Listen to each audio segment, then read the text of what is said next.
पूरा भरोसा है कि जब आप जाओगे ना तो कन्हैया आपके सब दुख दूर कर देंगे। तो जब सुशीला ने बहुत सुदामा जी से कहा तो सुदामा जी जाने के लिए तैयार हो गए।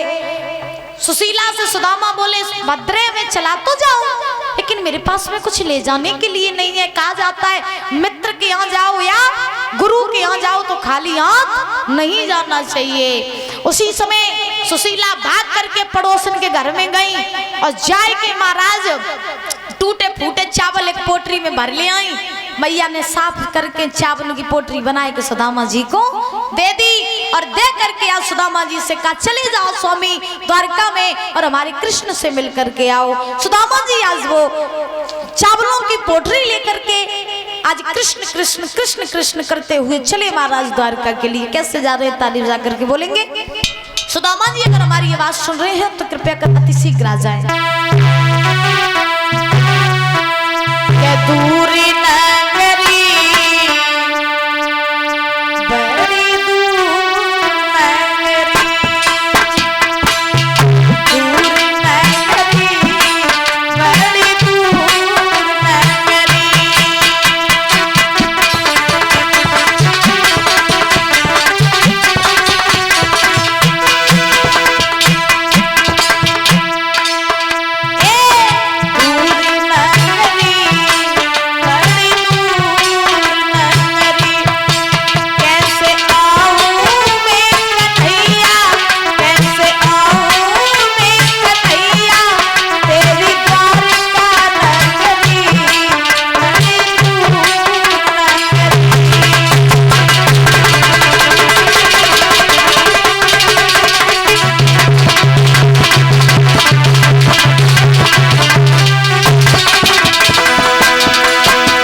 महाराज चावलों को आप चढ़ाना, चावल कोई नहीं डालेगा, चावलों को आप चढ़ाना, ठीक है। चली अपनी नगरिया बंसी वाले सवरिया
द्वारका के लिए।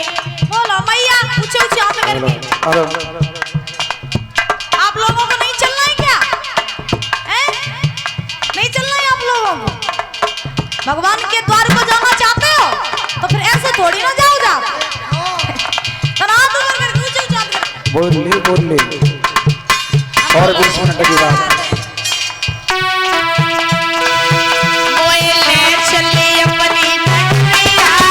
बंसी बंदे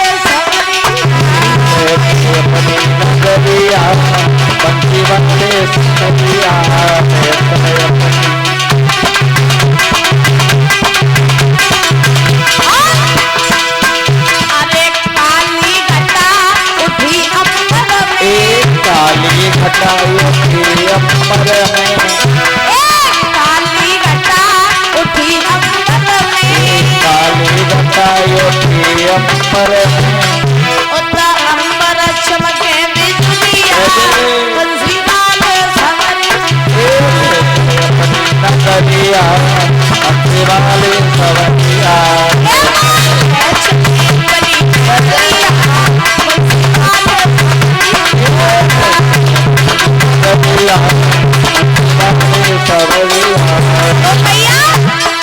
बड़ी बड़ी आस करी मोहन से, बड़ी बड़ी आस करी मोहन से, बड़ी बड़ी आस करी मोहन से, बड़ी बड़ी आस करी मोहन से। मेरी सुनियो तेरा सवरिया बंसी वाले सवरिया नगरिया अम्बे वाली सवरिया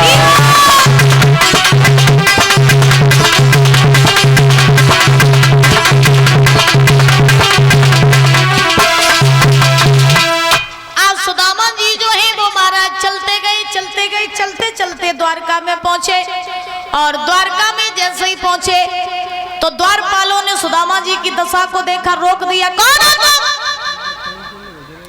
पीछे मैया, हेलो, इधर देखो, इधर सामने, उधर कहां देख रहे हो? इधर देखो। तो ध्यान रखना, आज परीक्षित महाराज सुदामा जी पहुंचे तो सुदामा जी की दशा को द्वारपालों ने देखा, बोले कौन हो तुम? सुदामा जी बोले मैं सुदामा हूँ और मैं कृष्ण के बचपन का सखा सुदामा हूँ। द्वारपाल हंसने लगे, बोले अच्छा, इतने बड़े राजा के मित्र, इतने दीनहीन गरीब, तुम्हारे पास में तो पहनवे का जो वस्त्र होना है, तुम कन्हैया को अपना मित्र बता रहे हो, चले जाओ यहाँ से। सुदामा जी बोले ए भैया, एक बार जाके कन्हैया से कह दो ना।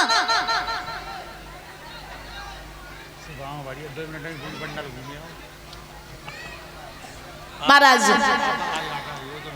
आज ध्यान रखना, सुदामा जी ने कन्हैया से कहा, वो द्वारपालों से कहा भैया चले जाओ और जाकर के मेरे कन्हैया से कह दो ना कि उसके बचपन का सखा सुदामा मिलने के लिए आया।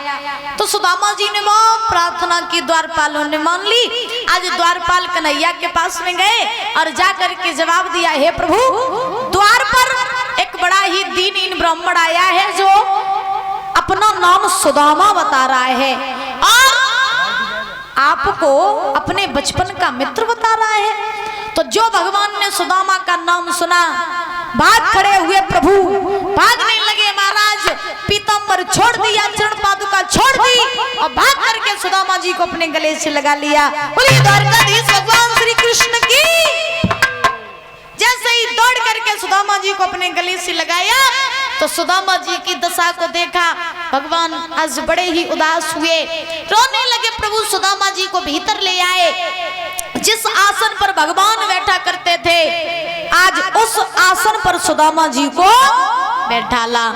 उसी समय भगवान ने देखा कि सुदामा जी के पैरों में कांटे चुभे हैं, तो रक्त निकल रहा है, तो भगवान अपने मुख से सुदामा जी के कांटे निकालने लगे पैर के। तो ध्यान रखना महाराज, भगवान ने रुक्मिणी से कहा चली जाओ, भीतर से लोटा में जल ले आओ, मुझे अपने मित्र के चरण धुलने हैं। तो रुक्मिणी जल लेने के लिए गई, तो जल लाने में रुक्मिणी को देरी क्या हो गई, भगवान रो रो करके सुदामा जी के चरण अपने आंखों के आंसुओं से धोने लगे। देख सुदामा की दीन दशा, करुणा करके करुणानिधि रोए, पानी परात को हाथ छुओ नहीं, नैनन के जल से पग धोए। सुदामा जी के चरण आज भगवान कन्हैया अपने आंसुओं से धोने लगे। ऐसा ही नहीं,